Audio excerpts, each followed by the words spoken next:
por parte de nuestras autoridades universitarias, una muy cálida, una muy afectuosa bienvenida. Les comparto que estamos todos muy emocionados. Es un verdadero privilegio y un gran honor dar la bienvenida especialmente a nuestro entrevistado del día de hoy, Juan Carlos Sanz Briz.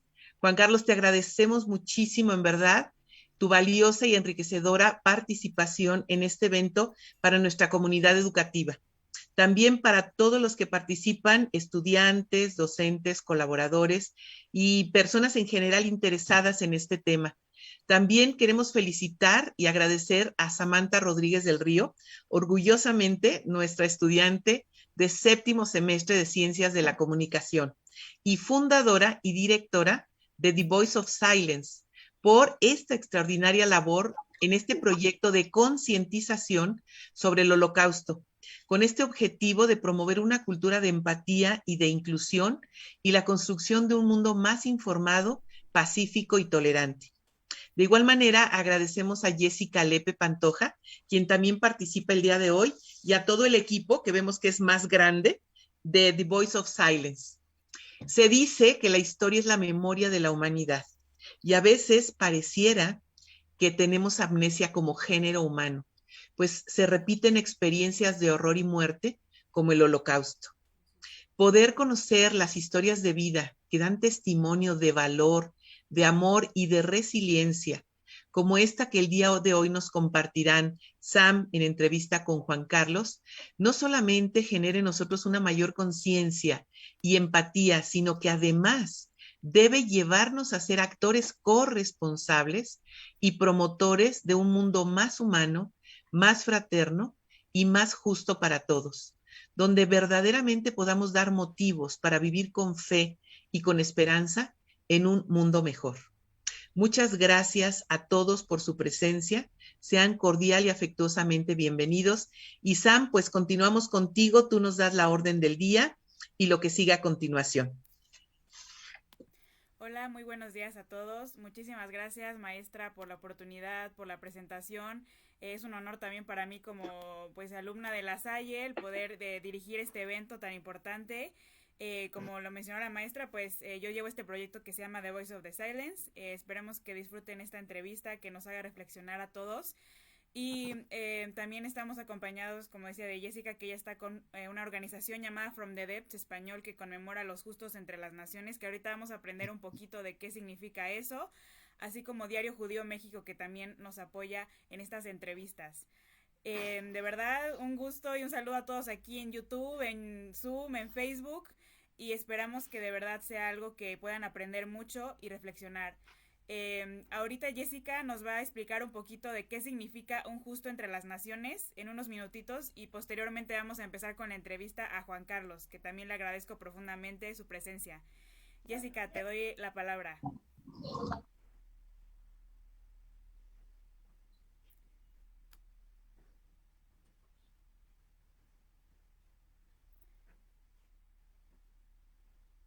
Listo. Una disculpa, me estaba aquí organizando todo.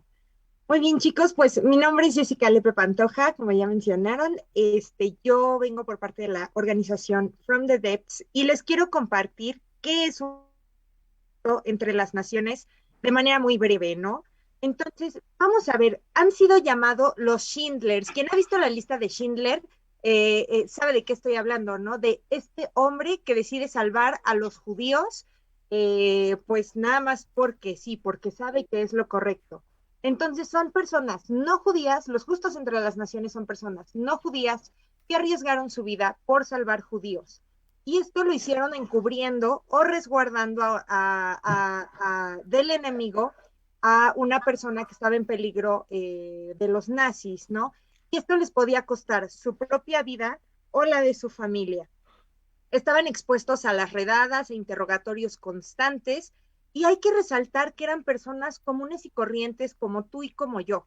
Eran seres humanos a los que les importaba la gente a su alrededor, y que fueron hombres y mujeres valientes que decidieron hacer lo correcto, que no porque fuera legal creyeron que era correcto lo que se estaba haciendo, ¿no? Eso es muy importante, chicos. No porque algo sea legal es correcto. Ahora, ¿cómo salvaron a estas personas? Bueno, de diversas maneras, ocultando a judíos en sus propios hogares o propiedades a través de la falsificación de documentos, el traslado clandestino de llevar de un lado a otro a las personas, asistirlos en la fuga para que pudieran ir a un territorio mejor o a un lugar más seguro, y el rescate de niños. Y bueno, ¿cómo sabemos quién es un justo entre las naciones? ¿Quién dice que quién es justo entre las naciones?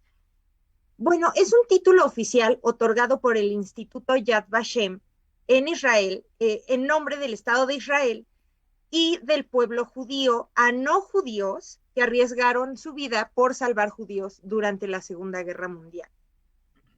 Las condiciones para que alguien sea nombrado justo entre las naciones son el involucramiento de la salvación de uno o varios judíos. O sea, tienen que haber salvado a uno o varios judíos de la amenaza de muerte o la deportación, poner en riesgo la propia vida, la libertad o la posición, el trabajo, etcétera, del Salvador, que la motivación sea pura, o sea, que haya sido por ayudar, no a cambio de dinero, no a cambio de joyas o de trabajo o algo, ¿no? O sea, tiene que moverles el corazón a estos salvadores para que ellos sean nombrados como justos entre las naciones.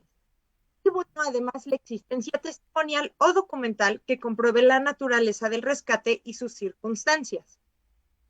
Ahora, para los justos entre las naciones diplomáticos, que es el caso que vamos a tener hoy de este hombre, Ángel Sanz Briz, también deben cumplir, haber ido en contra de las órdenes de su país o de sus superiores, o sea, que el país no les apoyara a la hora de salvar gente, y también estar dispuestos a sufrir las consecuencias.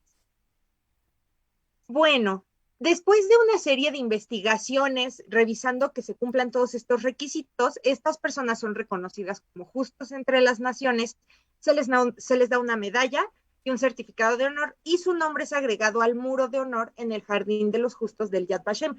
Pueden encontrar imágenes en internet de todo esto. Y bueno, se le otorga la ciudadanía honoraria o póstuma. Si la persona ya murió, aún así se le da esta ciudadanía en el Estado de Israel, o una pensión hasta su fallecimiento.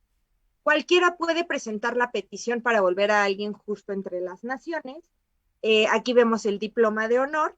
Y bueno, hay más de 27,000 justos entre las naciones registrados de más de 50 países. Hoy en día, olvidé actualizar el número, hoy en día solo sobran 165 justos entre las naciones vivos.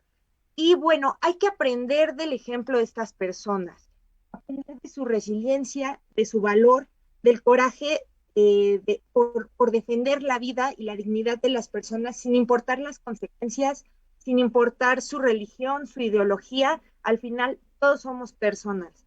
Entonces, hoy queremos dar la bienvenida a Juan Carlos, que nos va a contar la historia de su papá. Y bueno, vamos a escuchar esta maravillosa historia de un diplomático muy valiente. Muchísimas gracias, Jessica, por esa pequeña introducción. Yo sé que es importante, la mayoría de nosotros cuando no sabemos del tema no estamos familiarizados con estos términos, como lo que es un justo entre las naciones, que es el caso de el Ángel de Budapest o Ángel Sanz Briz. Y aquí tenemos con nosotros a Juan Carlos Sanz Briz, a su hijo, que nos va a contar la historia. Muchísimas gracias, Juan Carlos, y ahora sí, oficialmente, bienvenido. ¿Cómo estás en este día? Hola, ¿cómo estáis todos? Pues estoy muy bien, muy contento de poderme dirigir a todos vosotros y de recordar el Holocausto, los justos entre las naciones y la labor de mi padre, Ángel Sanz Briz, conocido como el Ángel de Budapest, pues durante la Segunda Guerra Mundial en Hungría, cuando Hitler invadió Hungría, con lo cual estoy muy contento de compartir esta historia tan bonita y, por supuesto, una vez que hayan acabado tus preguntas y que te las haya intentado contestar, pues estaré encantado de contestar a preguntas que pueda tener la audiencia. Sí, claro, muchísimas gracias. Y con eso también les comentamos a todos que si les surgen preguntas, las pueden ir poniendo en el chat y vamos a tener un tiempo al final para responderlas.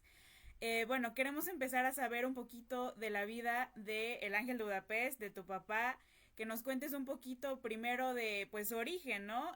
¿Dónde nació, en qué año, cómo era su vida, ¿no? Su familia y todo antes de la guerra. Perfecto. Bueno, pues mi padre nació en 1910 en Zaragoza, que es una ciudad que, para que os hagáis una idea, está en el noreste de España, entre la mitad casi, entre la carretera entre Madrid y Barcelona, que son las ciudades más importantes de España.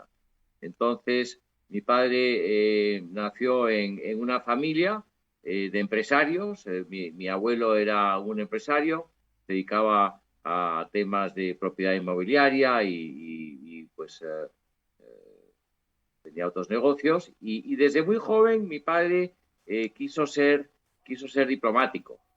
Para eso, pues pudo en aquella época irse a estudiar a Inglaterra y a Francia, y entonces aprendió francés, aprendió inglés, estudió la carrera de Derecho, y cuando acabó ya fue abogado, pues se presentó a las oposiciones de la carrera diplomática para convertirte en diplomático, o sea, formar parte del cuerpo de diplomáticos. En España tienes que pasar una serie de exámenes, se llaman oposiciones, y cuando los apruebas, pues ya te conviertes en diplomático. Entonces, la misión de un diplomático en España, como en México y en cualquier otro país, es representar a tu país en el extranjero. Eres la persona que representa. Las embajadas son las representaciones de, por ejemplo, pues una embajada de México en Estados Unidos, pues está en Washington, y la embajada y el embajador y todo su equipo representa los intereses de México. Cualquier tema, muchos de los temas que surgen entre México y Estados Unidos, pues se negocian y se tratan en la embajada y en el Ministerio de Asuntos Exteriores o Relaciones Exteriores en México. Y eso es como mi padre, digamos, llega a la carrera diplomática, y esos son sus orígenes, ¿no? Desde el punto de vista de estudios y donde nació. Gracias. Sí, aquí podemos verlo y creo que es como igual un documento que dice, ¿no? Que él es de la delegación de España en Budapest, si no me equivoco. Claro, él llega, efectivamente le destinan a Budapest como primer secretario en la embajada, y ahí, bueno, pues en aquella época se usaba el francés para todo lo que era la documentación, y la lengua que se usaba en la diplomacia, fueras o no francés, era el francés. Ahora ya no. Ahora esa costumbre ya ha pasado. Aunque todavía en algunas ocasiones se usa. Entonces, secretario de delegación, que decir que era el secretario. Entonces, para que os hagáis una idea, en aquella época, la legación de España en Hungría, en Budapest, que es lo que ahora se llama embajada, pues constaba de 2 diplomáticos.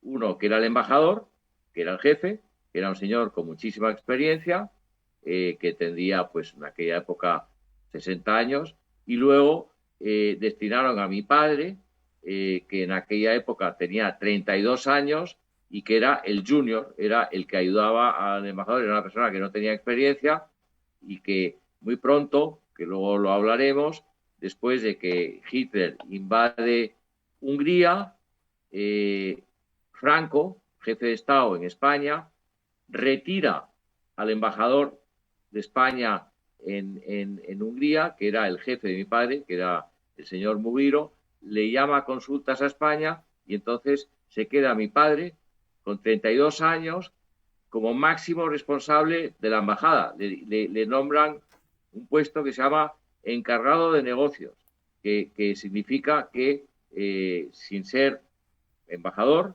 porque no tiene ese rango, se queda de responsable de la embajada. Y ahí está mi padre, justamente en su mesa de despacho. Esa foto es, pues veis desde dónde se crearon, se pensó y se llevó a cabo toda la labor humanitaria del Ángel de Budapest, que veis ahí, pues veis en ese despacho tan parco. O sea, es, pues como se ve, un sitio muy austero, ¿no? Sí, claro. Y bueno, qué interesante, ¿no? Cómo él llegó a ser embajador de España en Hungría. Y más que nada en esta época de la historia tan complicada, ¿no? Obviamente él no se imaginaba lo que iba a venir, pero de eso Hombre, queremos obviamente hablar, ¿no? Que nos cuentes cómo es que él empezó a dar estos pasaportes, de dónde surgió eso, cómo fue todo ese proceso, ¿no? En esos años de la Segunda Guerra Mundial. por supuesto, pues él, como decíamos, él le destinan en 1942. Budapest en aquella época era una ciudad tremendamente agradable, porque estamos hablando, yo pretendo, a ver si lo logro, que todos los oyentes os transportéis mentalmente a la Segunda Guerra Mundial y a Hungría, ¿vale? Que no es fácil, pero vamos a intentarlo.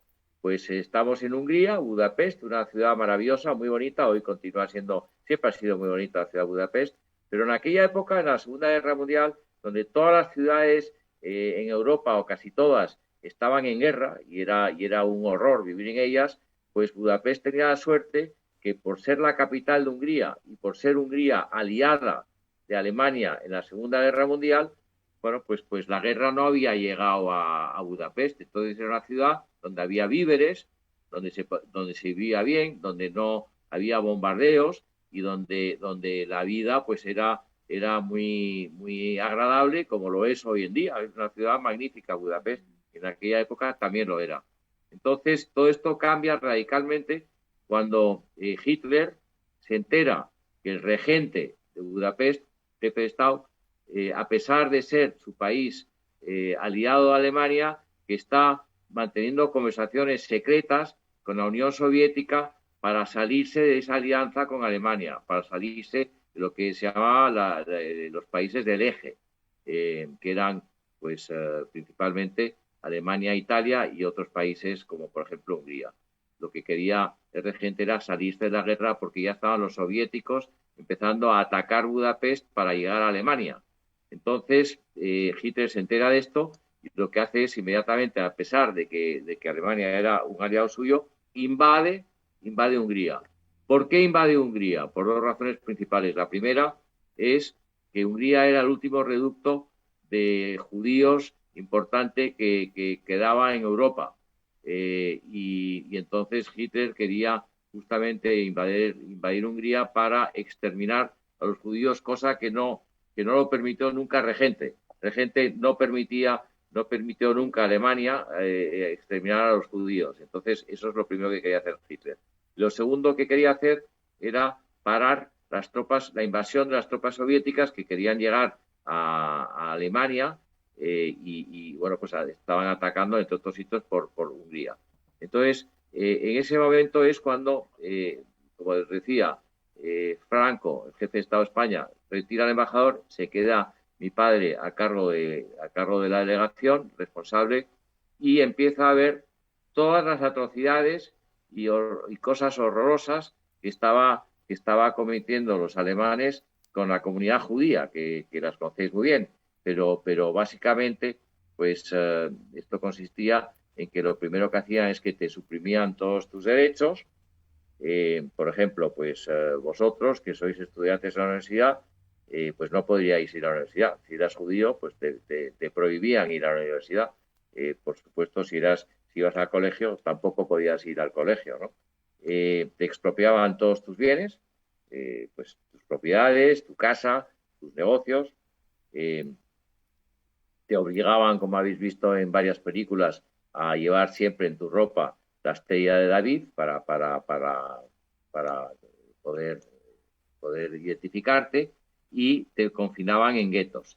Entonces, lo que quería hacer Hitler era confinar a todos los judíos en unos sitios cerrados para poco a poco pues ir trasladándolos en los trenes de ganado a los campos de exterminio, ¿no? Y lo que hacía para exterminar a judíos era dos cosas. O bien te metían en un campo, en un tren, y te mandaban a un campo de exterminio, o bien en la misma Budapest o en cualquier ciudad de Hungría, pues te mataban, te mataban por ser judío, te mataban. Hay un río muy grande y muy bonito que pasa por Budapest, que se llama el Danubio, y la gente que vivió esas atrocidades te cuenta cómo el Danubio a veces se teñía de rojo por la cantidad de personas que habían matado en su ribera, o sea, en el borde del Danubio, ataban a 2 judíos,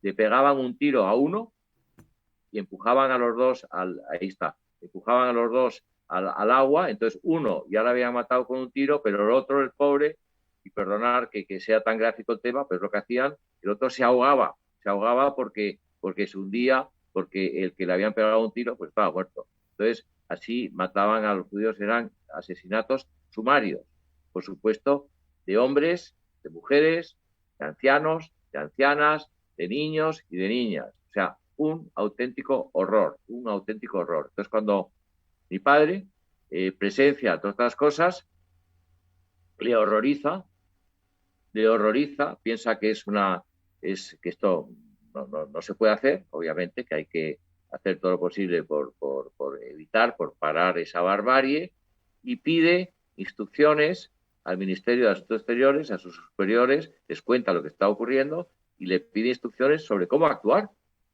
Y pues no le contestan, no le dicen qué tiene que hacer, pero no le dicen que haga algo o que no haga algo. Simplemente hay silencio administrativo. Entonces, mi padre lo que interpreta es que el hecho de que no le hayan dicho nada quiere decir que no le han dicho que haga algo, pero tampoco que no haga nada. Entonces, él interpreta que no le han prohibido hacer algo y lo que hace es, de motu propio, sin el permiso de sus jefes, pues decide hacer todo lo posible para salvar al máximo número posible de judíos. Y así es como empieza su labor humanitaria. Si quieres, Sam, te explico un poco los pasos siguientes que hizo. Sí, claro, por favor, porque uno no puede imaginarse cómo es que logró, ¿no?, hacer todo esto y, como decías, en la, clandestinidad, porque en ese momento, como decías, tal vez él decía, bueno, no me lo prohibieron, tampoco me lo aprobaron, pero claramente ahora sabemos que era algo que, pues, lo ponía muy en riesgo, ¿no?, por la situación. Claro, efectivamente, o sea, como hemos oído antes, aquellos que ayudaban a los judíos se jugaban su vida, y no solamente su vida, sino la vida de sus familiares. En el caso de mi padre, la vida de sus familiares no, porque él justo antes de que invadiera Hitler Hungría, sabiamente se fue con su mujer. Él estaba recién casado, o sea, llegó a Hungría recién casado y tuvo su primera hija en Hungría. Entonces se llevó a mi madre y a mi hermana Adela, que es la mayor, que nació en Hungría, se la llevó justamente a Santander, donde estoy yo ahora mismo, porque mi abuelo era de Santander, mi abuelo materno era de Santander, mi abuelo paterno, como hemos dicho antes, de Zaragoza. Pero entonces se las llevó a Santander para que estuvieran a salvo, y él se volvió a Budapest a lidiar con todo este problema, ¿no? Entonces, él lo que hizo fue, al decidir de nuevo, sin permiso de su gobierno, salvar al máximo número posible de judíos, se fue a ver a las autoridades nazis y a los Nilas. Daros cuenta que Hungría, poco después, pocos meses después de ser invadida por Hitler, pues Hitler nombra a un gobierno títere, a un gobierno que era de su cuerda, no era pro-nazi. Y entonces los jefes del gobierno eran unos señores que se llamaban los Nilas, que básicamente eran los nazis húngaros, que eran todavía más agresivos, más sanguinarios que los propios nazis. O sea, y además con sus compatriotas, porque aquí estamos hablando que la gente a la cual mataban o mandaban a los campos de exterminio eran compatriotas húngaros, eran húngaros. Es como si en México, imagínate tú, que los propios mexicanos se ponen a matar a personas mexicanas, compatriotas suyos, por ser de otra religión. Es exactamente lo mismo. O sea, una atrocidad, porque se están matando entre hermanos. Una cosa es la religión, pero al fin y al cabo todos ellos eran húngaros. Entonces, se va a ver a las autoridades húngaras y nazis y les dice, oye, pues es un horror lo que está ocurriendo con lo que estáis haciendo con los judíos, Entonces, tenéis que parar esto. Entonces, el húngaro, el Ministerio de Interior, la persona que fue a ver el Ministerio de Interior húngaro dijo, oye, aquí todo el mundo se queja del trato a los judíos, pero nadie se acuerda de cómo están tratando los soviéticos a los propios húngaros en el frente.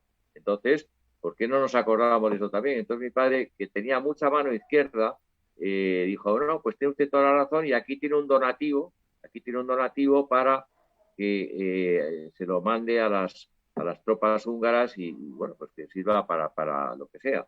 Entonces se hizo amigo de este señor, quien le dio el permiso para poder expedir 200 pasaportes españoles a 200 húngaros sefarditas, solamente sefarditas.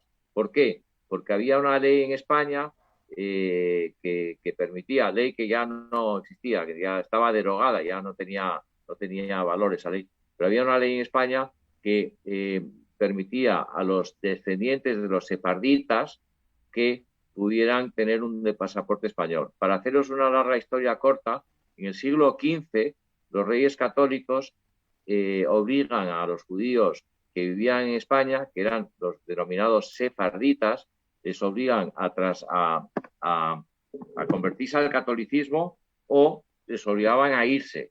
Entonces, en aquella época que había, pues a lo mejor 200.000 judíos sefarditas en España, que habían estado en la península ibérica antes de que existiera España, en la península ibérica. O sea, lo que ahora es España es parte de la península ibérica, donde está España y Portugal.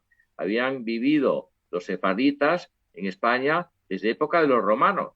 O sea, que contribuyeron muchísimo a la creación de España, pero en ese momento los reyes católicos no querían que hubiera nadie que no fuera católico, como su nombre indica, en el país, y entonces, o si eras judío, o te convertías al catolicismo o te tenías que ir.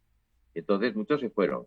Y para reponer, si quieres, esta injusticia, pues existía esta ley que permitía a los sefarditas obtener un pasaporte español. En Hungría no había más que 25 sefarditas, pero mi padre engañó a las autoridades húngaras y les dijo que había muchos más. Entonces, a partir de ahí, esos 200 pasaportes, 200 permisos que le dieron para expedir estos pasaportes, los convirtió en más de 2.000 documentos.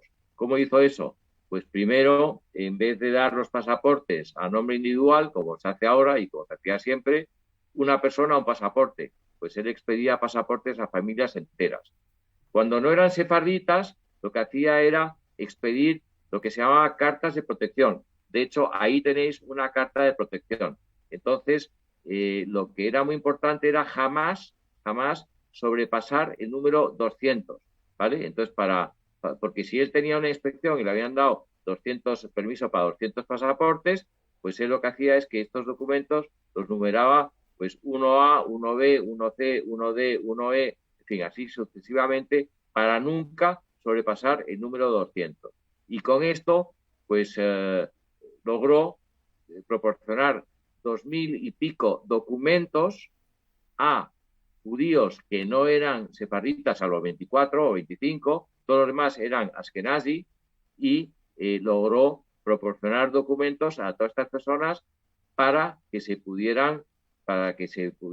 documentos, y entonces estos 2.200 documentos protegieron a 5.000 y pico judíos, porque de nuevo, como vemos en este ejemplo, una carta de protección no era para el señor de la izquierda, era para el señor de la izquierda y las otras dos personas que aparecen a la derecha, con lo cual, pues con un número protegía a muchas más personas.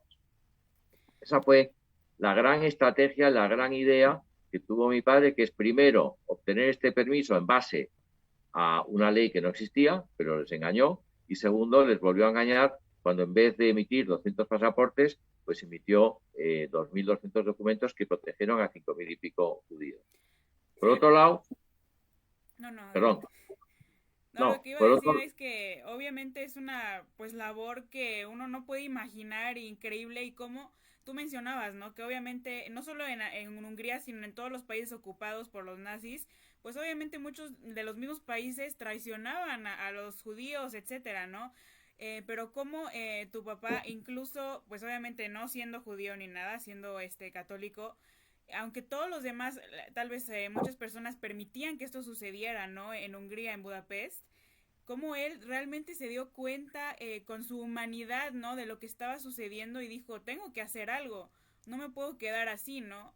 Si me han dado este puesto, digamos, ¿no? Un poco de este poder que tengo que hacer algo, no me puedo quedar de brazos cruzados, ¿no? Y eso es como lo admirable, esa, como decía Jessica, ¿no? Esa resiliencia que él tuvo y ese coraje, ¿no? Esa valentía, porque eso le podía, pues, costar totalmente la vida, ¿no? Y claro que ahí es cuando entra un poco esto de, ok, las leyes, pero ahí entró la moral que él tenía, ¿no? Tal vez mi país, las leyes no me están, en cierto modo, apoyando esto, aunque, como decías, los engañó, pero ahí es cuando él estaba pues en esta como encrucijada, ¿no? De, bueno, a ver, obedezco realmente a la ley o hago lo que yo sé que es correcto, ¿no? Entonces, Exacto. qué difícil posición. Muy, muy difícil posición, pero él actuó, como bien dices, conforme a su moral y conforme a su corazón. O sea, cuando tú ves que están asesinando a personas inocentes simplemente por el mero hecho de ser judíos, pues puedes hacer dos cosas, o mirar para otro lado y decir qué horror, pero yo no me meto en este jaleo, o, como hicieron los justos entre las naciones, decir, no, pues yo no voy a ser indiferente, el sufrimiento ajeno me afecta y voy a hacer algo para intentar ayudar a todas estas personas que están siendo injustamente pues asesinadas, ¿no? Entonces, efectivamente, fue la moral y su corazón. Y yo creo que en ese momento le salió un coraje, una fuerza de dentro, porque él no estaba preparado para afrontar semejante situación. O sea, aparte de ser peligrosísima, pues era muy complicado, porque desde un punto de vista logístico, tú imagínate lo que es proporcionar todos los documentos y luego dos cosas muy importantes, yo creo que dos cosas claves en la labor humanitaria, y es que tú eras judío y te daban un documento que te protegía, ok, pero si ibas por la calle y te paraba un ILA o un nazi, te pedía tus documentos, los enseñabas y delante de tus narices los rompía y te quedabas otra vez desprotegido, ok. Entonces, aquí lo que era muy importante era no solamente tener el documento, sino además de eso tener un refugio, tener un sitio donde tú podías estar seguro y que podías comer y que podías, si te enfermabas, pues tener un poco de ayuda médica. Entonces, para salvar a todas estas personas, para proteger de verdad a todas estas personas, mi padre al principio, cuando eran las primeras personas pues protegidas, las metió en su casa.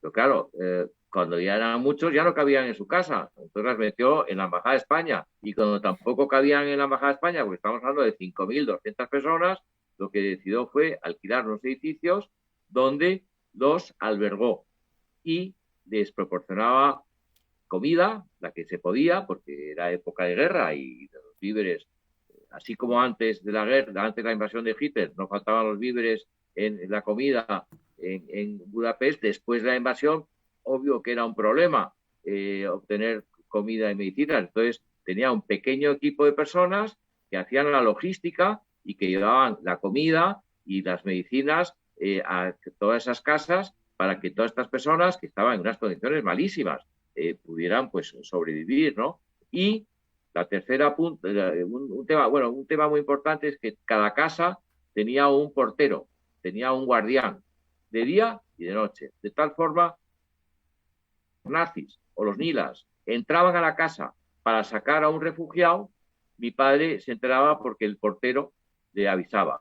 Estas casas tenían la bandera de España. Tú, por ejemplo, para volver al ejemplo de la Embajada de México en Estados Unidos, la Embajada de México en Washington tiene una bandera de México en el edificio. Y eso es territorio mexicano. Aunque esté en Washington, en Estados Unidos, eso es territorio mexicano. Ahí no puede entrar ningún americano, ni ningún policía americano, ni nadie, sin la autorización de México. Entonces, mi padre, para justamente evitar que los nilas o los nazis pudieran entrar en esas casas protegidas, puso la bandera de España diciendo que eran anexos a la Embajada de España. Claro, tú imagínate hacer eso en nombre de España sin el permiso de tu gobierno. O sea, ¿quién era él para atreverse a poner la bandera de España, de su país, diciendo que esa casa pertenecía al gobierno español, al Estado español, sin haber obtenido el permiso de su gobierno. O sea, es absolutamente inaudito. Pero ¿qué es lo que permitía esto? Que los nilas y los nazis no entraran a las casas para sustraer a los refugiados y mandarles al campo de concentración o matarles en la calle. Entonces, cuando esto ocurría, cuando sí entraban, porque no cumplían las reglas, como todos sabemos, porque aquello era un caos, era pues un desorden total, no, la legalidad no se seguía, pues entonces mi padre le avisaban y tenía que ir personalmente a las comisarías o a los trenes a rescatar a estas personas.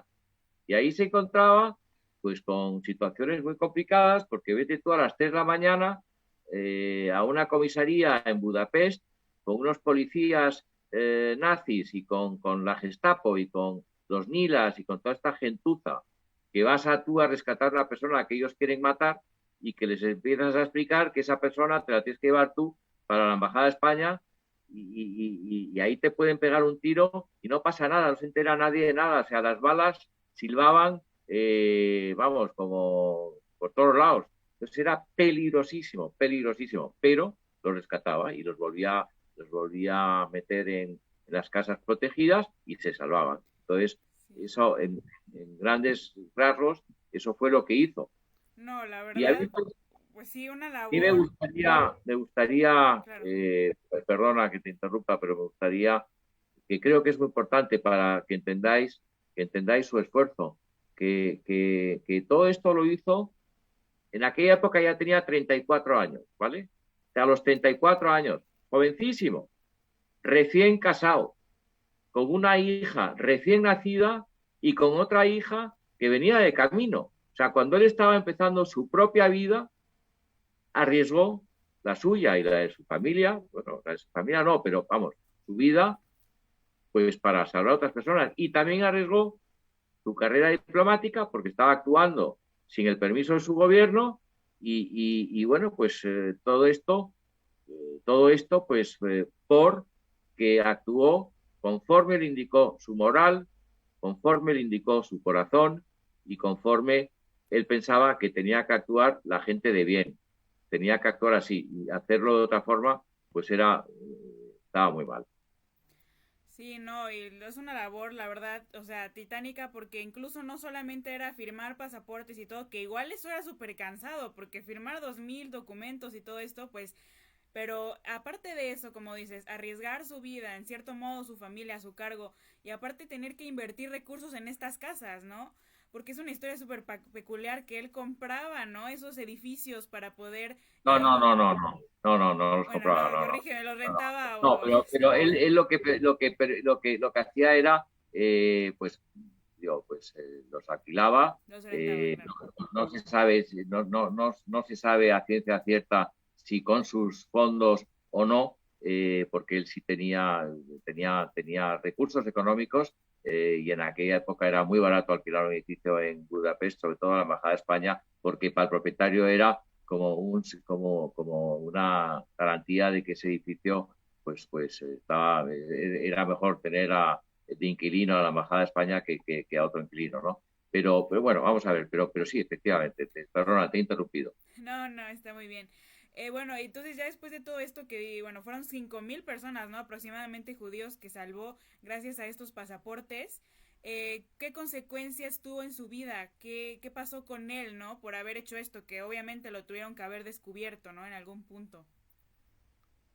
No, claro, cuando él se fue de Budapest, porque él salió de Budapest siguiendo órdenes del Ministerio de Asuntos Exteriores, de sus jefes, justo antes de que invadieran los soviéticos, porque pues su vida peligraba, ¿no? Bueno, total, que salió justo antes de que llegaran los soviéticos. Y cuando ya salió, dio todos los detalles de su labor humanitaria. Afortunadamente, como Hitler perdió la guerra, pues no tuvo consecuencias negativas, porque claro, pues pasaron por alto que se había excedido en sus actuaciones, ¿no? En circunstancias normales, tú te dedicas a poner la bandera de España en casas sin el permiso de tu país, das pasaportes sin el permiso de tu país y haces todas las cosas que hizo mi padre, en circunstancias normales y, bueno, por supuesto que te echan de la carrera y te metes en un jaleo legal importantísimo. Pero como Hitler perdió la guerra y luego se vio que había actuado correctamente, pues no tuvo ninguna consecuencia negativa sobre su actuación humanitaria. Bueno, que la verdad que bueno, ¿no? Porque hay muchos casos de otros diplomáticos que, bueno, también llegaron a salvar a algunos judíos y pues a ellos los destituían y les quitaban el honor y bueno, una cosa terrible, ¿no? Pero qué bueno que a él le reconocieron su labor, ¿no? Y que también él contó lo que hizo, porque lo que pasaba con muchos también es que, aunque habían hecho el bien, les daba miedo, ¿no? Contar lo que habían hecho, por ejemplo, algún otro cónsul, algún otro embajador que haya otorgado pasaportes o visas, claro que temía el contar esto, incluso a pesar de que la guerra ya había terminado. Pero bueno. No, ahí te interrumpo porque creo que lo que estás diciendo no es correcto. Claro, no. Vamos a ver, primero, su labor cayó en el total olvido durante muchos años. O sea, que nadie le reconoció su labor en vida. Ahora sí, ahora hay homenajes y la gente de tal, y hay alguna calle que se ha nombrado con su nombre y tal, pero durante décadas su labor cayó en el total olvido, porque España no tenía relaciones con Israel ni con Hungría, con lo cual no era un tema para nada interesante. Posteriormente, a partir de los 90, sí, porque Israel fue la que le nombró, bueno, Israel, después de abrir relaciones diplomáticas con España, pues decidió pues reconocer de nuevo su figura, porque en el año 1966 a mi padre le llaman de Israel, le llama al embajador de Israel, le dice, oye, te han nombrado justo entre las naciones, que es el máximo honor que puede tener una persona que no es judía. Y queremos que vengas a Israel y queremos hacer una ceremonia ahí y queremos poner una calle con tu nombre y te queremos dar las gracias en Israel. Y entonces mi padre pidió permiso para aceptar ese título, habló con sus superiores, con el Ministerio de Asuntos Exteriores y dijeron no, qué bueno, pero no te permitimos que aceptes ese honor porque toda nuestra política exterior se apoya en los países árabes. Entonces, si aceptas tú este título de Israel, pues nos puede influenciar negativamente en nuestra política exterior, con lo cual, por favor, no lo aceptes. Y mi padre, que era un funcionario de Estado, dijo, muy bien, pues no lo acepto. Lo importante era que se lo habían dicho, luego que él lo aceptara o no. Lo importante para él es que el reconocimiento más importante que puede existir, que es que Israel te nombre justo entre las naciones, ocurrió y se lo dijeron. Otra cosa es que pudiera recoger el título o no. Posteriormente, en el 90, cuando ya mi padre se había muerto 10 años antes, los israelitas o el Yad Vashem muy generosamente le dio el título de justa entre las naciones a mi madre, a la mujer de mi padre, a título póstumo, que fue una ceremonia muy bonita. O sea que, pero no, lo que has dicho no es correcto. O sea, nunca salvo al cabo de muchos años, nunca le reconocieron su labor y otros diplomáticos, depende, pero normalmente tú date cuenta una cosa, que cuando tú has salvado a tanta gente, y esto también le ocurrió a mi padre, voluntariamente, porque has actuado con tu corazón y con una moral fantástica, no te apetece presumir el tema. No vas por ahí diciendo, si conoces a una persona, no, hola, ¿qué tal? Mira, yo he salvado a 5.000 judíos. No, es un tema que la mayoría de los justos internacionales, si no todos, es un tema del cual no hablaban, del cual no presumían. Ellos pensaban que habían actuado correctamente y cuando les preguntabas, pero ¿cómo fuiste capaz de hacer esto? Por ejemplo, mi padre decía, ¿cómo? Pero no entiendo la pregunta, pero ¿cómo no voy a ser capaz de hacer esto? O sea, cualquier persona normal hubiera actuado de esa forma. Y así era como pensaban los justos entre las naciones. Claro, sí, muchísimas gracias por la aclaración y sí, claro que es terrible que obviamente no se reconocía, pero como tú dices, él no iba a estar diciendo lo que había hecho hasta que ya después se lo reconocieron. Bueno, nos decías que no le dejaban ir a recoger digamos que el reconocimiento y todo esto, pero Ya casi para terminar, cuéntanos un poquito de cómo es que fue este proceso, ¿no? Que ahora sí se reconoció como justo, escribieron su nombre en la pared de Yad Vashem, el Paso de los Justos. Bueno, pues hubo una ceremonia muy bonita donde entregaron el diploma que has visto y la medalla a mi madre rodeada por todos sus hijos, por todos nosotros en Madrid, en la Embajada de Israel en Madrid. Y bueno, pues desde entonces ha habido bastantes homenajes y la figura de mi padre, pues dentro del mundo judío, pues está bastante reconocida, porque bueno, pues fue uno de los españoles, ahí ves los nombres de otros españoles que también son justos entre las naciones. Lo que sí es verdad es que mi padre pues salvó a 5.200 personas.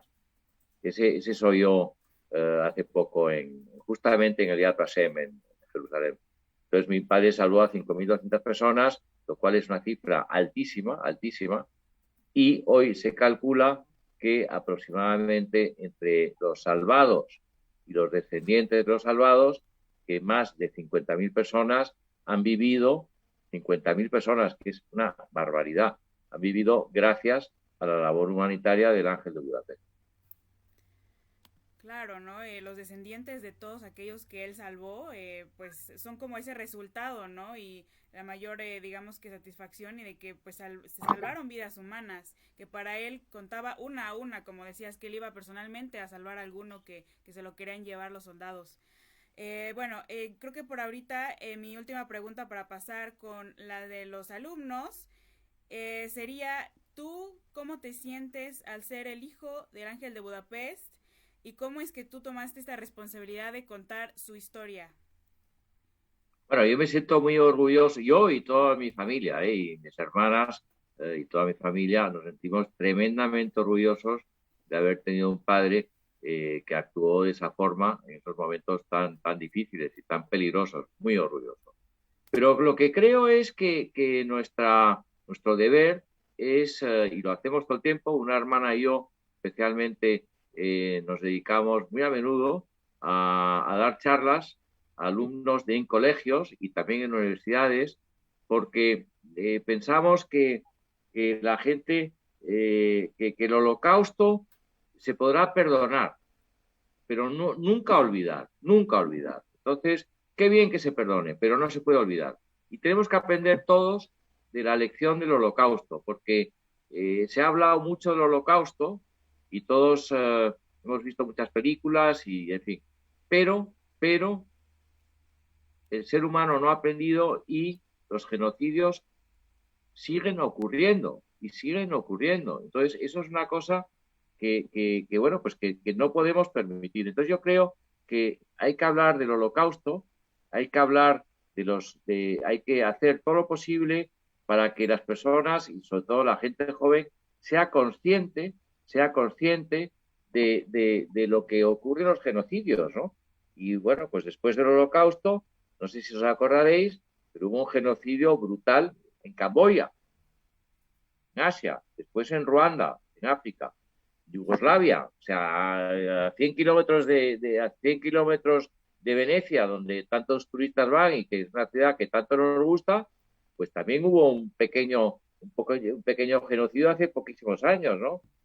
Hace poco, con Daesh, ISIS, en Irak y en Siria, pues esta gentuza, ¿me entiendes?, estaban pues persiguiendo y matando a los cristianos o los yahidíes, ¿no?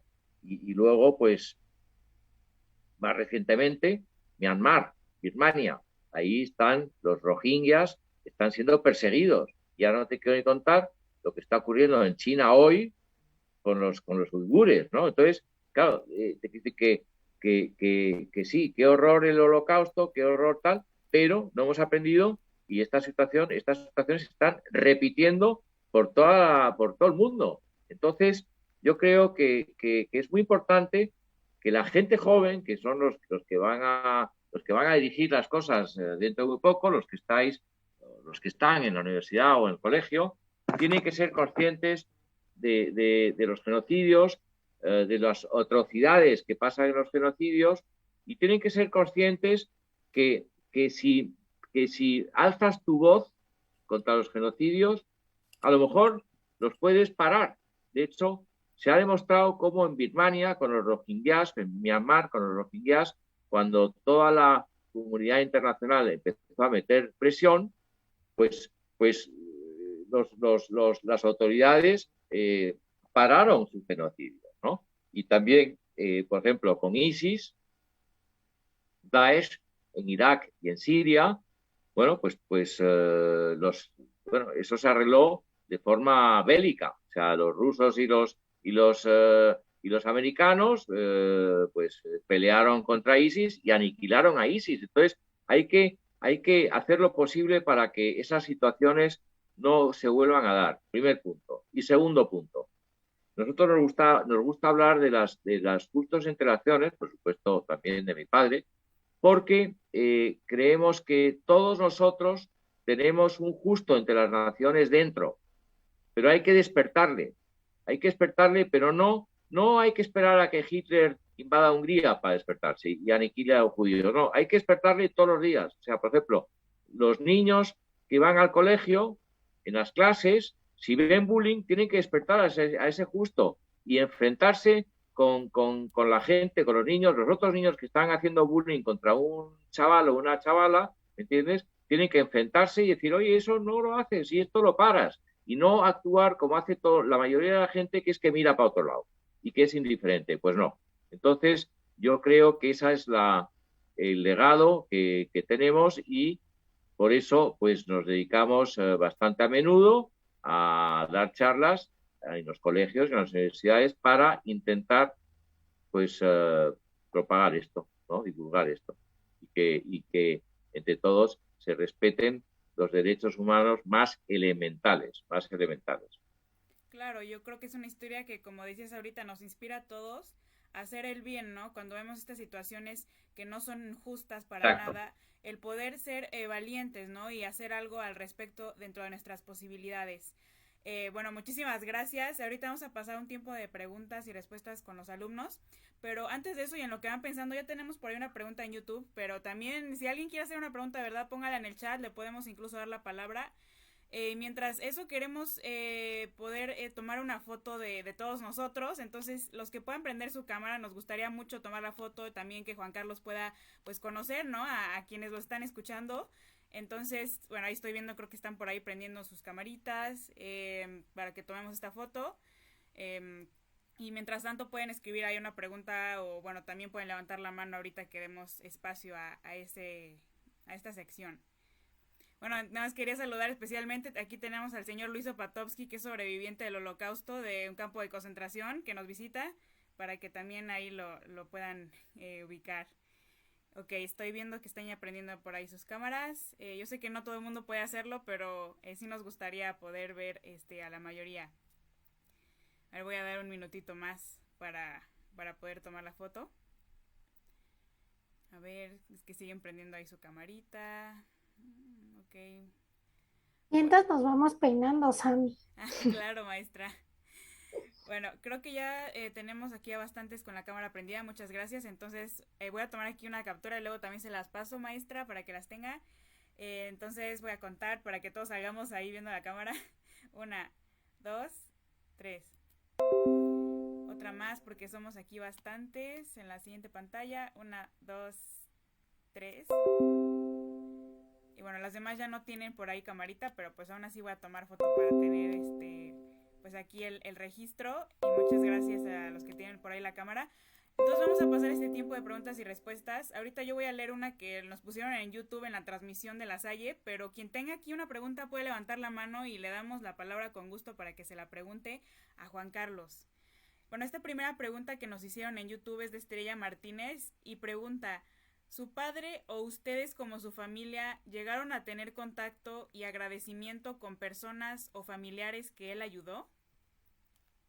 Mi padre no, desafortunadamente, pero nosotros sí. Y hemos conocido a algunos supervivientes o hijos de supervivientes que posteriormente nos han contactado.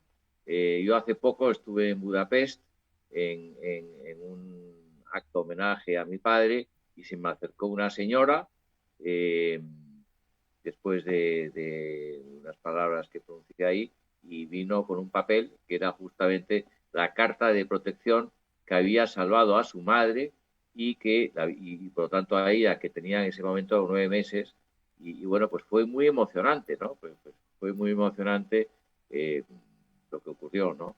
Entonces sí hemos tenido el honor, el privilegio de conocer a supervivientes, a los cuales, por cierto, admiramos muchísimo, muchísimo, porque los supervivientes del Holocausto han demostrado ser gente excepcional que ha sabido, en la mayoría de los casos, salir hacia adelante a pesar de las horrorosas circunstancias que tuvieron que vivir, ¿no? Han sido capaces de rehacer sus vidas y yo personalmente les tengo una enorme admiración. Claro, y qué bueno que pudieron, bueno, tu papá tal vez no, pero ustedes, ¿no? Como descendientes, como dices, es un honor el conocer a, pues, aquellos que sobrevivieron y claro que no la pasaron, pero nada bien, ¿no? Fue muy complicado, pero pudieron sobrevivir algunos de ellos. Bueno, tenemos otra pregunta también en YouTube, pero aquí en el chat tenemos una de Brisa García. La verdad nos gustaría escucharlos, no tengan pena. Bueno, Brisa, si tú puedes activar el micro y quieres hacerlo, le puedes preguntar directamente a Juan Carlos. Hola, sí, mucho gusto. Hola, Brisa. Yo te quiero preguntar que qué hubieras hecho tú en lugar de tu papá. ¿Hubieras hecho lo mismo o hubieras hecho algo diferente? Pues mira, no sé, yo ojalá hubiera hecho lo mismo, pero desde luego mi padre actuó con una valentía y con un coraje y con una inteligencia admirable, ¿no? Entonces, ojalá que sí, pero a mí, desde luego, cuanto más pienso y veo lo que hizo mi padre, más me impresiona, ¿no? Más me impresiona, porque era peligrosísimo, peligrosísimo. Yo pienso, oye, se acababa de casar, acababa de tener una hija, otra estaba de camino. Tú fíjate que mi padre conoció a mi hermana Paloma, que ya nació en España, pues como 5 o 6 meses después de que naciera, porque mientras tanto estaba en Budapest, ¿no? Entonces, en esas circunstancias, verdaderamente, arriesgar tu vida, pues es impresionante. Pero yo creo que es, de nuevo, el corazón el que te hace moverte y actuar de esa forma, ¿no? Sí, claro. Gracias. Muchas gracias. Bueno, pueden seguir poniendo ahí en el chat o levantar la mano, pero también en YouTube, Aleja Keila tiene esta pregunta. Dice, ¿cuál considera que es la más significante enseñanza que le dejó su padre? Pues que hay que ser justo, y no hay que mirar para otro lado y no te tienes que dejar influenciar por la reacción de otros. Tú tienes que analizar la situación y llegar a tus propias conclusiones independientemente de cómo los otros están reaccionando. Claro, ¿no? Y pues sí, con toda su historia, qué mayor ejemplo de esta justicia, ¿no? En medio de la injusticia que pasó en el Holocausto. De verdad no tengan pena, tenemos más preguntas en YouTube y nos gusta mucho también que estén preguntando por allá. De Itzel Amaro, que nos dice, ¿qué fue lo más difícil al momento de llevar a cabo la salvación de judíos? Pues yo creo que lo más difícil fue lograr que las casas españolas, aquellos edificios que alquiló y que puso la bandera española, que no fueran violadas por los nazis y los nilas, ¿no? Es decir, que no entraran y sacaran a todo el mundo y los llevaran a todos a los campos de deportación. Eso fue lo más difícil, porque había miles de personas refugiadas en esas casas. Entonces, yo creo que eso lo logró mi padre porque tenía mucha mano izquierda, se llevaba muy bien con la gente y se metió en el bolsillo a los nazis y a los nilas, porque mi padre tenía una enorme ventaja, y es que al representar a España, él tenía el argumento, con toda esta gente, con toda esta gentuza, tenía el argumento de decir, oye, España es aliada vuestra. Aunque España era neutral en la Segunda Guerra Mundial, España mandó un ejército que se llamaba la División Azul para luchar junto con Hitler contra la Unión Soviética, ¿vale? Porque la Unión Soviética era la otra parte de la Guerra Civil Española, o los soviéticos estaban metidos en el otro bando de la Guerra Civil Española. Entonces, Franco mandó a la División Azul para luchar junto con Hitler para invadir la Unión Soviética. Entonces, mi padre tenía el argumento de decir, oye, Yo soy amigo.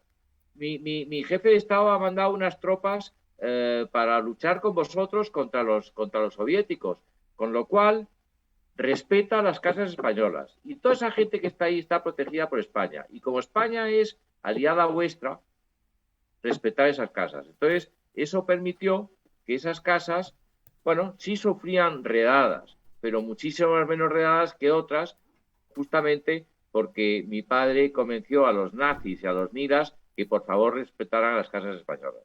Y eso fue lo más difícil de todo. Claro, ¿no? Tener que enfrentarse pues a los nazis y estos soldados, yo creo que claramente fue algo súper complicado que hacer y también muy valiente. Bueno, en el chat ponía una pregunta sobre México, bueno, aclarando él no vino a México, ¿no? Pero ahorita aprovechando la pregunta que estaban haciendo ahí, ¿qué relación, bueno, sé que tienes, ¿no? O sea, ¿qué relación tienes tú con México? Podría ser, ¿no? Un poco la pregunta tal vez. Bueno, yo estuve casado muchos años con una mexicana, con lo cual pues he ido mucho a México, es un país que me encanta, tengo 2 hijos que tienen la nacionalidad mexicana y española, es más, ahora mismo los 2 están viviendo en el DF, con lo cual México es un país, primero, que me gusta muchísimo y segundo, al cual he ido muy a menudo y pienso seguir yendo pues todo el tiempo. Me gusta mucho México y los mexicanos. Claro, muchas gracias, ¿no? Y claro que tienes una, pues, como relación muy estrecha con México, ¿no? De hecho, creo que por aquí está Sofía, tu hija, que la invité también a que escuchara la charla. Entonces, si está por ahí, pues también, podría saludarnos y decirnos, bueno, si quiere, ¿no? Algo sobre lo que quiera comentar de ser la nieta del Ángel de Budapest, pero si no, pues solamente que sepan que por ahí está, Sofía. Entonces. Hola Samantha, ¿cómo estás? Hola, bien, bien, ¿y tú? Bien, gracias por invitarme a esta plática tan interesante. Y bueno, pues para no quitar mucho tiempo, me gustaría decir que, pues al igual que mi papá, para mí es un orgullo enorme, enorme, casi que no se puede describir, ¿no? El ser nieta de mi abuelo, del Ángel de Budapest.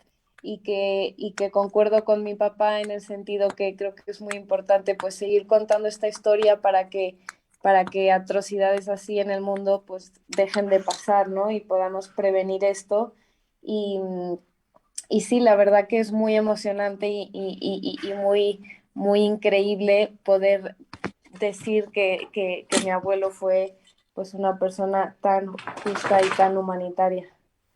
Muchas gracias, Sofía. Sé que por ahí estabas escuchando todo y gracias por estar aquí también para demostrarnos, ¿no? Que esto se debe pasar de generación en generación y Juan Carlos no me dejará mentir.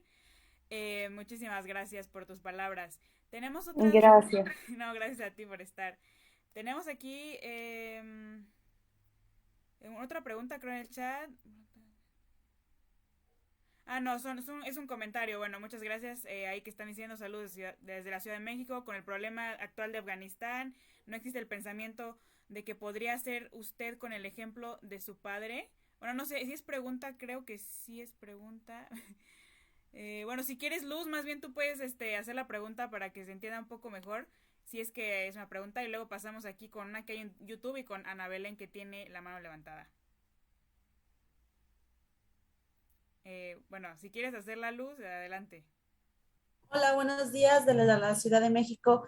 Sí, mi pregunta es precisamente para evitar lo que está sucediendo actualmente con lo de Afganistán. Es un tema un poco delicado, en especial mujeres y niños. ¿A usted no tiene la inquietud como decir, bueno, qué se pudiera hacer? Digo, trae en el corazón lo que hizo su padre, ¿no? Entonces, Claro. yo sé que es muy difícil porque pues estamos en otros tiempos, pero es esa pregunta, ¿no? Usted, ¿qué pensamiento le genera a usted el problema que se está pasando en Afganistán? Y digo, desafortunadamente también en la Ciudad de México, ¿no? En México en especial. Gracias. Bueno, pues Luz, gracias a ti, pero qué horror lo que está pasando en Afganistán, porque además el tema más duro es que estas mujeres estupendas, que estaban trabajando, que estaban estudiando, han tenido 20 años donde lo han podido hacer y ahora de repente caen en manos de los talibanes que no se lo van a permitir. Ayer vi una foto que me desagradó mucho, pero en cierta forma menos de lo que me esperaba. Era una clase en la universidad, que es una clase que ocurrió ayer en Kabul, donde, eso sí, habían separado a los alumnos de las alumnas mediante una cortina, pero por lo menos las dejaban ir a clase. Yo creo que era propaganda, porque ayer en Afganistán nombraron un gobierno provisional para regir, para llevar el país, y verdaderamente los personajes que nombraron son de un extremismo tal que dudo que sean medianamente abiertos con las mujeres. Lo dudo mucho, pero ojalá que sí, y qué lástima. Mi admiración por grupos de mujeres, pocas, que ayer y antes de ayer salieron a manifestarse en Kabul sin el velo ese total que se tiene que poner. Sí llevaban un poco, pero no total. Qué maravilla, cómo salieron a manifestarse ahí con los talibanes y bueno, pues parece ser que la última manifestación la deshicieron con tiros al aire, pero tuvieron el valor y el coraje de que se les oyera y, por supuesto, de salir en los periódicos, en las televisiones. Qué mérito, qué bien. Pero pobrecillas, qué faena. Sí, muchas gracias por tu respuesta, Juan Carlos. Aquí tenemos dos preguntas que se relacionan. De hecho, una está en YouTube de Stephanie Herrera y aquí la de Holger. Pero, por ejemplo, Stephanie dice: siempre he admirado a los sobrevivientes del Holocausto y personas que enfrentaron a los nazis como su padre. Mi pregunta es, ¿qué enseñanza quisiera usted transmitir a los jóvenes? Porque aquí también en el chat estaban diciendo qué mensaje puede dar a la juventud de hoy. Mi mensaje es clarísimo. No permitáis que sigan los genocidios. O sea, hacer todo lo posible para que se oiga vuestra voz de que no a los genocidios. Porque al final, cuando los civiles pensamos una cosa y la hacemos, nos oyen, es cuando los políticos y defienden y hacen lo posible para que eso se evite.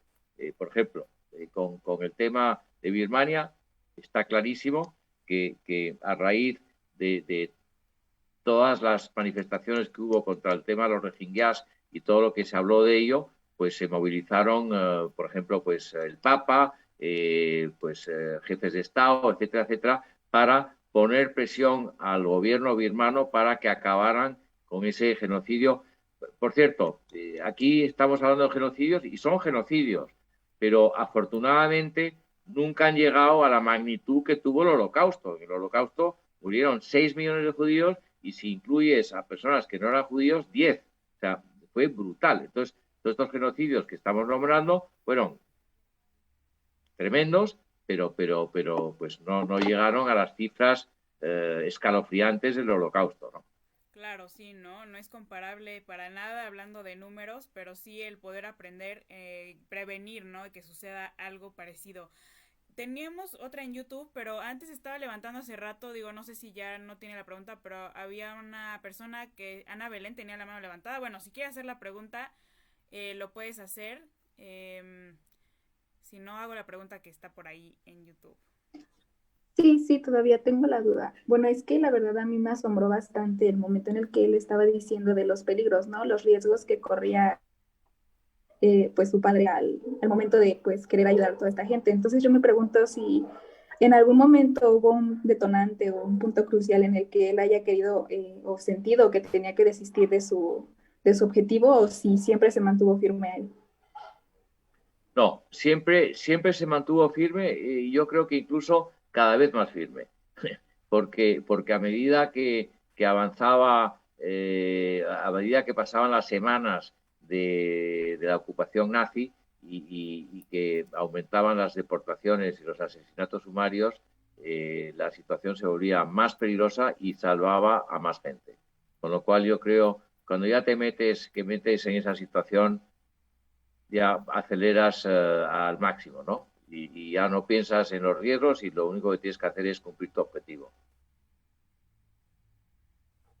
Muchas gracias. Gracias a ti. Sí, muchas gracias. Bueno, aquí también tenemos otra pregunta en YouTube que dice, ¿qué sintió al saber que su padre formó parte de todo esto? O sea, la primera vez que se enteró o le platicó esto que sucedió, que él hizo en la guerra, ¿no? Bueno, pues una tremenda admiración. Estoy junto con toda mi familia, tremendamente orgulloso de la labor de mi padre y de cómo actuó, ¿no? Entonces, admiración y bueno, pues muy impresionados. Sí, estamos todos muy impresionados. Cuanto más tiempo pasa y más nos damos cuenta de lo que hizo, pues todavía más impresionados, ¿no? Claro, ¿no? Y bueno, qué orgullo que tú siempre cuentas esta historia y tienes como que pasas la antorcha de su memoria y el poder enseñar, ¿no? Estas lecciones tan importantes de, digamos que solidaridad, empatía y que nosotros podemos aplicar en nuestras vidas. Bueno, ya para ir cerrando, también Jessica aquí tenía una pregunta y Jessica la puedes hacer.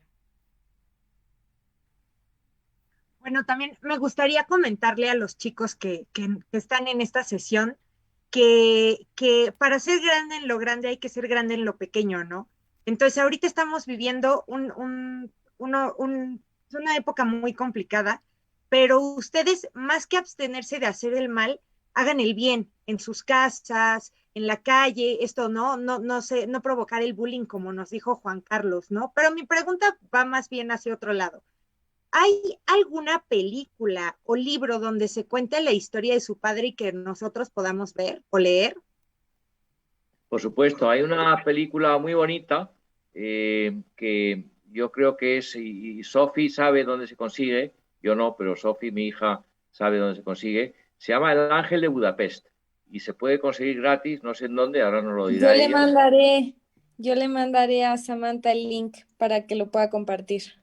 Ok, perfecto. Gracias. Y es una película muy bonita, muy bien hecha, que cuenta la historia, la narra, además se filmó en Budapest y la película está muy bien. Y luego hay varios libros que se han publicado sobre mi padre y estamos en la familia muy contentos porque justamente ahora hay un escritor que se llama José Antonio Lisbona que nos ha entrevistado a todos porque va a escribir un nuevo libro sobre mi padre, donde va a contar toda su labor humanitaria en Budapest, pero también va a hablar de lo que hablamos al principio, que fue pues la historia de mi padre antes de Hungría y después de Hungría en los distintos puestos que tuvo en su carrera diplomática, que por cierto fue una magnífica carrera y que tuvo destinos muy interesantes, como por ejemplo en China y en la Santa Sede. Y bueno, pues ese nuevo libro que se va a llamar El Ángel de Budapest se publicará en abril del año que viene y avisaremos puntualmente a Sam para que lo sepa y lo publique, etcétera, etcétera. Hay también un documental, ¿no? Que está, yo no sé si en Amazon o Prime Video, uno de esos creo que está subido. Lo voy a buscar y se lo mandaré también a Samantha, pero también el documental es muy interesante. Claro, sí, muchas gracias. Y claro, ahí nos avisan del libro, pues qué emoción, ¿no? O sea, también para ustedes y para nosotros el saber que están próximos a publicar este libro. Bueno, ya como últimas preguntas de YouTube que tenemos por aquí, para ya ir cerrando, dice, ¿nunca te ha causado un conflicto cómo plasman las historias en las películas y en los libros? Yo creo que hablan de las historias pues de la Segunda Guerra Mundial, ¿no? No sé, bueno. O sea, bueno, hay muchas películas y muchas formas de no sé, en principio depende, pero por ejemplo, La Lista de Schindler es una película pues que me impactó mucho, así como otras películas que tratan sobre el Holocausto, ¿no? Y bueno, pues las películas sobre el Holocausto son muy duras, pero yo creo que es bueno que las veamos. Claro, muchísimas gracias también por la respuesta. Bueno, ahorita ya hemos terminado esta sesión de preguntas y respuestas. Vamos a ir cerrando un poquito. Antes de darle la palabra a la maestra y a los directivos, quisiera compartir con ustedes una sorpresa que yo preparé, que siempre quiero compartir con mis entrevistados. Entonces, en este caso hice un pequeño poema, unos versos en honor a Ángel Sanz Briz. Entonces, pues lo voy a leer. Dice así: un ángel en medio del gran horror desobedeció para salvar vidas por amor. Pasaportes que salvaron del infierno, dio a miles de personas en tiempo adverso. Un ángel arriesgando sus alas, con ellas, perdón, ahí tuve un error, con ellas cubrió a almas extrañas. Voló cuidándolas de la tormenta. Hoy un héroe que la bondad recuerda. Muchísimas gracias, de verdad, Juan Carlos, por ser esta voz de tu padre, el poder contar su historia y que todos aprendamos de su ejemplo, ¿no? De moral, de, como decíamos, ¿no? De resiliencia, de hacer lo correcto, ¿no? Cuando sabemos que es lo que se tiene que hacer a pesar de las consecuencias que esto traiga. Muchísimas gracias, de verdad. Y bueno, quisiera darle la palabra a la maestra María Elena. Muchas gracias, Sam. Bien, pues te podríamos decir, Juan Carlos, y a todos los participantes, que esta entrevista es de esas experiencias que tocan el alma, que te conmueven profundamente porque toca lo mejor del ser humano. Y esto en la vida de tu padre, que bueno, hoy día todos admiramos. Yo recuerdo mucho Víctor Frank, otro sobreviviente de los campos de concentración, en su libro El hombre en busca de sentido decía que en los campos de concentración algunas personas se comportaban como cerdos y otros se comportaban como santos, y que dentro de cada ser humano existían ambas potencias. No sabes cómo me impactó a mí, no sé, a los demás participantes, el mensaje que tú das a los jóvenes, Juan Carlos, en donde tú dices que todos tenemos un justo entre las naciones dentro y que solo hay que dejarlo salir. Entonces, ahí están las potencias del ser humano, la bondad o la maldad. Y ciertamente, para hacer lo que tu padre hizo y para hacer lo que a cada uno de nosotros nos toca hoy día, especialmente los jóvenes, pues hay que llegar a términos como la desobediencia civil, como la objeción de conciencia, como un código moral, pero sobre todo un humanismo a toda prueba. Esta labor que hace Sam y bueno, toda tu agrupación, y esta labor que tu familia, Juan Carlos, y bueno, en general, todos los descendientes de los justos de las naciones, creo que es una labor de ser memoria para la humanidad, de que no vuelva a haber estos holocaustos. Ciertamente lo sigue habiendo.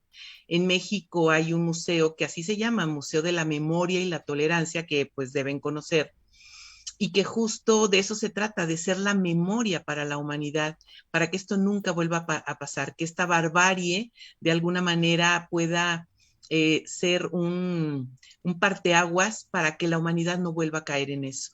Entonces, un agradecimiento de verdad desde lo profundo, así como tu padre dices, y lo mencionaste en varios momentos, desde el corazón fue el que lo llevó a hacer eso, pero bueno, ese gran corazón, ese corazón que de alguna manera pues fue formado para responder de esa manera.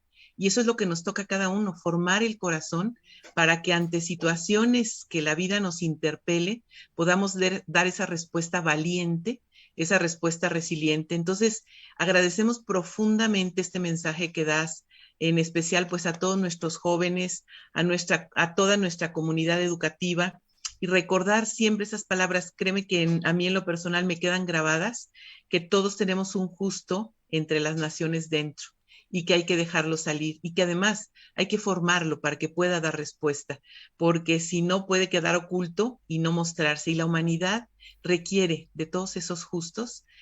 Muchas veces se dice que lo peor no es los malos, sino los buenos que no hacen las cosas, ¿no?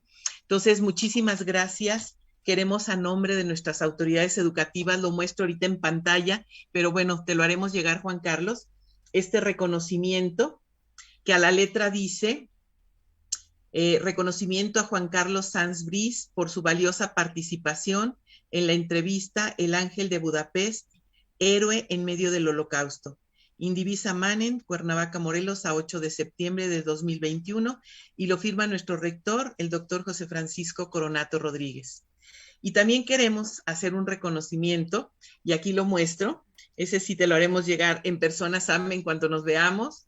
Reconocimiento a Samantha Rodríguez del Río, estudiante del 7º semestre de Ciencias de la Comunicación de nuestra universidad y fundadora y directora del proyecto The Voice of the Silence, por su valiosa labor en la promoción de una cultura de la empatía y la inclusión y la construcción de un mundo más informado, pacífico y tolerante, que son los objetivos precisamente de este proyecto. La misma firma, igual del señor rector, pues muchas felicidades, muchas gracias, de verdad que es toda una experiencia de vida esta entrevista, Juan Carlos, esperamos poder tenerte en otras ocasiones con otros grupos, hoy estuvieron unos grupos del taller del valor de la vida, que yo creo que es una gran lección, un gran testimonio, que alimenta y nutre el alma y que nos mueve a ser esas personas que puedan dar fe, que puedan dar esperanza a una humanidad que puede ser mejor, a un mundo que puede ser mejor, gracias pues a la acción de cada uno de nosotros. Vamos a poner, Carlitos, de favor el código QR en lo que nos vamos despidiendo. Y chicos, esta es la forma de registrarse. Tienen la lectura del código QR, en donde lo escanean y hay una encuesta a la que deben contestar que durará solamente 45 minutos.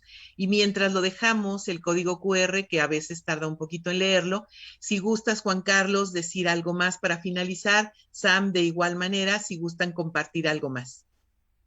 Bueno, pues yo os quiero dar las gracias por haberme invitado a hablar hoy sobre el Ángel de Budapest, sobre mi padre.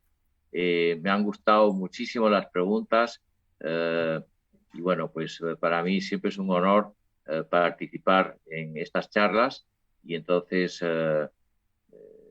maestra, te doy las gracias también a Sam por haberlo organizado y a todas las demás personas que han intervenido para que esto ocurriera y bueno, pues deseo a los estudiantes muchos éxitos. Si tienen exámenes pronto, que les vaya bien. Y bueno, pues que despierten a ese justo ante las naciones que llevan dentro. Muchas gracias. Muchas gracias, Juan Carlos. Sam, ¿algo más que quieras comentar? Claro, bueno, nuevamente, ¿no? Muchísimas gracias, Juan Carlos, de verdad, por esta oportunidad, a todos los estudiantes por escuchar y espero que hayan aprendido, a la maestra María Elena también y los directivos por hacer esto posible, bueno, a Jessica, que también ella pues dio estas palabras para poder informarnos de que es un justo entre las naciones, que estuvo también muy interesante y también le quiero dar gracias que bueno, ahí no estuvo hablando, pero también a Isaac Eisen de Diario Judío, que él siempre nos apoya con estos eventos. Siento que sin él no sería posible el alcance que hemos tenido con este proyecto. Y bueno, nada más no sé si, mientras sigue el código un ratito, no sé si Isaac nada más quiera saludar. De verdad sigan su diario, es muy interesante, hay muchas historias de este tipo, ¿no? También. Yo nada más para comentarles, justamente ahorita estamos en fiestas judías. Les deseamos a todos lo que sea un Shana Tova, que es un año bueno, que sea muy bueno para todo mundo y que en él aprendamos a luchar contra la intolerancia en todos sus sentidos y todo. Y como dijo la maestra y Ángel, que todos tengamos un justo entre las naciones y cuando veamos una injusticia, no la permitamos, levantemos la mano, la voz y además actuemos. Y esto es algo que están haciendo hoy Samantha, que está haciendo Jessica y que hoy está haciendo la universidad con el mensaje que les está dando a todos sus alumnos. Felicidades por esta labor. Muchas gracias, Isaac. Bueno, ya nada más para terminar, bueno, sí, el código, sí, cuando quiten la imagen, nada más quería compartir algo como para que nos sigan en nuestros proyectos, pero quería invitarlos, no sé, maestra, que, bueno, ahorita me dirá qué piensa. Estamos teniendo una iniciativa este mes porque el 21 de septiembre es el Día Internacional de la Paz, instituido por la ONU. Y queremos hacer un reto de la paz que le llamamos Peace Challenge, que consiste en tomarse un video con un lacito blanco como bueno, quien me está viendo ahí en la imagen, que lo pueden hacer con ya sea con papel o con tela, y el reto es portarlo y decir la frase yo recuerdo, yo soy un agente de la paz. Ahorita ya, bueno, ya dejaron de compartir, entonces rápidamente les puedo compartir esta iniciativa si alguien quiere ser parte. Bueno, le llamamos Peace Challenge por Diario Judío, The Voice of the Silence y From the Dead español. Y bueno, aquí están las instrucciones, lo pueden ver en nuestras páginas también, hacer tu lazo blanco, grabar este video diciendo yo recuerdo, yo soy un agente de la paz, subirlo a su historia de Instagram y etiquetar a nuestras páginas. Y sería enviar su videíto a este correo que ven en pantalla si le quieren tomar tal vez screenshot o algo, porque queremos hacer un video con todos los videitos que nos lleguen para conmemorar este Día de la Paz, para hacer un compromiso todos, ¿no? De ser agentes de la paz y no permitir injusticias como hoy aprendíamos. Entonces creo que se relaciona bastante. Y quien quiera participar tiene fecha límite el 19 de septiembre para poder publicar este video colaborativo, que nos encantaría tener a muchos de ustedes en ese video. Para encontrar eso nos pueden pues seguir en nuestras redes, y ahí tenemos también otras conferencias muy interesantes con sobrevivientes del Holocausto, también descendientes de justos entre las naciones. Y de verdad un profundo agradecimiento a todos de nuevo, y a la maestra María Elena, muchísimas gracias también por hacer esto posible. Creo que en el chat están preguntando por el link, maestra. Sí, ya le pedí a Lore el link porque parece que a algunos no les ha leído, pero si alguno lo guardó, lo pueden leer de otro celular. De todas maneras, si es así, yo en un momentito más se queda abierta la presentación para ver si lo puedo enviar ahorita. Y bueno, quiero agradecer muchísimo también a Isaac, no había tenido la oportunidad, y bueno, por todo este trabajo que vienen realizando, y también, que hace rato lo omití, me disculpo a Sofía, la hija de Juan Carlos, por su participación, y que bueno, esperamos ese material que de alguna manera nos pueda hacer llegar respecto al video, respecto a los libros. Creo que ya están pasando la liga del código QR, que Rodrigo Flores está compartiendo, no estoy muy segura si es ese. Si nos confirman, lo pasó Alan Rovira y lo pasó Rodrigo Flores. Creo que ese es el link donde pueden contestar la encuesta. Y bueno, ya pasaste, Sam, en la película, el link de la película del Ángel de Budapest. Sí, me lo acaba de mandar Sofía, muchas gracias, la pueden ver, de verdad es una película buenísima, y ahí uno se puede dar un poquito más la idea de todo lo que pasó. Es increíble, y pues se las recomiendo muchísimo. Excelente, pues muchísimas gracias, y también nos iba a pasar los datos de algunos libros. Pues quedamos pendientes, ya se publicó por ahí el link, chicos. Esperamos que de alguna manera en sus reflexiones, que aunque cortas, dan oportunidad a que puedan expresar todos su pensar y su sentir sobre esta extraordinaria entrevista, pero sobre todo como experiencia de vida y a lo que nos mueve y nos motiva, porque siempre que escuchamos algo nos compromete a hacer en nuestra vida algo mejor y a poder ser también memoria para otros. Muchísimas gracias, Juan Carlos. Muchísimas gracias. Sí, Isaac. Antes de que, primero agradecerle a usted, pero le quiero hacer una propuesta, igual a Samantha, todo. Yo sé que de esto algunos de los alumnos harán algún trabajo, alguna reflexión o escribirán algo al respecto. Yo le invito a que nos haga llegar a través de Samantha o del Diario Judío, como usted guste, algunas de estas que usted considere y todo, y que valgan la pena y podamos publicarlas para que más jóvenes se motiven, lo vean y sepan que las reflexiones que esto les ha dejado, ¿no? En este sentido, creo que puede ser muy interesante para el que guste, que aparezca y que más gente, puede ser de manera anónima o con los nombres de los alumnos, como cada uno o como ustedes los determinen, pero creo que puede ser muy interesante para que otros lean también al respecto y se contagien de lo que estos jóvenes hayan aprendido o les hayan dejado hoy una plática tan interesante, ¿no? Muchas gracias, Isaac. Una gran propuesta que por supuesto tomamos en consideración, al igual que tu propuesta, Sam. Espero que ya tus compañeros hayan tomado nota, porque todo lo que vaya en esta línea, y justamente el 21 de septiembre que tendremos otro evento, ya les contaremos sobre esto de la cultura de paz. Pues muchísimas gracias nuevamente. Ahí está el código también, si alguien quiere todavía intentar, pero también tienen el link. Chicos, esperamos sus reflexiones. Pueden plasmarlas en las preguntas que están en la encuesta y consultaremos con ustedes para saber si algunos quieren, sea con su nombre o de manera anónima, dar respuesta para la propuesta que Isaac nos hace. Nuevamente, muchísimas gracias, Juan Carlos. Un abrazo del corazón desde Cuernavaca, allá hasta Santander en España. Un placer, un gusto, un honor, de verdad un privilegio escucharte y aprender de esta experiencia tan del corazón y tan resiliente de tu señor padre. Igual Isaac, igual Sam, pues muchísimas felicidades y estaremos en contacto. Esperemos que haya algunas otras entrevistas y experiencias de vida más. Un abrazo fraternal para todos. Muchas gracias. Muchas gracias. Gracias. A todos. Claro Gracias. que sí, estaremos organizando otras entrevistas de ser posible para ustedes y muchísimas gracias, Juan Carlos. Todos podemos despedirnos. Muchísimas Gracias. gracias. Hasta luego. Gracias. Gracias. Gracias, chicos, a todos por su participación. Muchas gracias. Y por su interés Muchas en estos gracias. temas. Gracias. Muchas gracias. Gracias. Hasta luego.